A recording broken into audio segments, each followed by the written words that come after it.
ജനപക്ഷത്തു നിന്ന് സാധാരണ ജനങ്ങളുടെ പ്രശ്നങ്ങൾ കേട്ടറിഞ്ഞ് വളരെ പെട്ടെന്നാണ് രാഹുൽ ഗാന്ധി ഇന്ത്യയിൽ ഏറ്റവും ജനപിന്തുണയുള്ള നേതാവായി വളർന്നത്.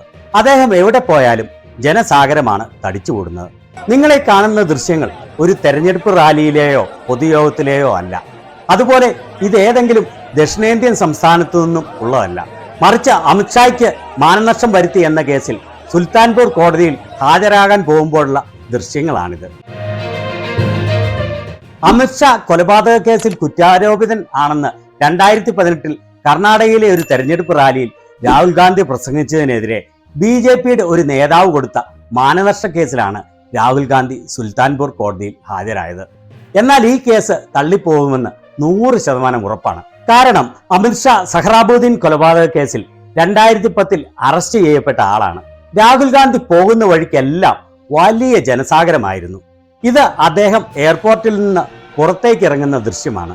ആർത്തിരുമ്പുന്ന ജനസാഗരത്തിന്റെ ശബ്ദം നമുക്ക് ഇവിടെ കേൾക്കാൻ കഴിയും. ശ്രദ്ധിച്ചു നോക്കിക്കൊള്ളൂ. കുറേയേറെ പോലീസുകാരും നിറഞ്ഞ ചിരിയോടെ അദ്ദേഹത്തെ കാണാൻ തിക്കിത്തിരക്കുന്നത്. അതും ഇത് യോഗിയുടെ രാമരാജ്യമായ ഉത്തർപ്രദേശിലെ പോലീസാണെന്ന് ഓർക്കണം. ഇവിടെ അദ്ദേഹം കോടതിയുടെ മുൻപിലെത്തി വാഹനത്തിൽ നിന്നിറങ്ങി കോടതിയിലേക്ക് പ്രവേശിക്കുന്ന രംഗമാണ്. ഇവിടെ തടിച്ചുകൂടിയിരിക്കുന്നവരിൽ ഭൂരിഭാഗവും സുൽത്താൻപൂർ കോടതിയിലെ വക്കീലന്മാരാണ്, അല്ലാതെ കോൺഗ്രസ് പ്രവർത്തകർ അല്ല. അദ്ദേഹത്തിന്റെ വാഹനത്തിൽ നിറയെ പുഷ്പവൃഷ്ടി നടത്തിയിരിക്കുന്നത് കണ്ടോ? സാധാരണ കോൺഗ്രസ് പ്രവർത്തകരുടെ ആവേശം നമുക്ക് മനസ്സിലാക്കാൻ സാധിക്കും.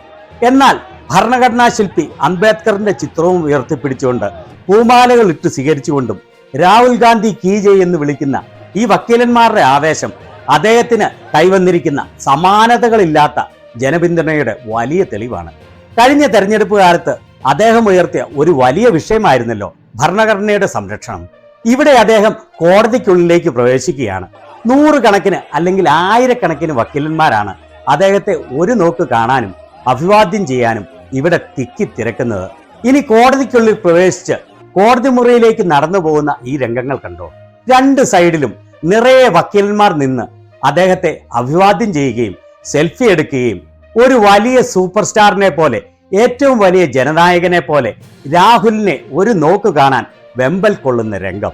മോദിയുടെയും യോഗിയുടെയും തട്ടകമായ ഉത്തർപ്രദേശിലും ഏറ്റവും ജനപിന്തുണയുള്ള നേതാവായി വളർന്ന വക്കീലന്മാർ പോലും രാഹുൽ ഗാന്ധിയെ ഒരു നോക്ക് കാണാൻ കാത്തു നിൽക്കുന്ന ഈ ദൃശ്യങ്ങളെക്കുറിച്ച് നിങ്ങളുടെ അഭിപ്രായം എന്താണ്?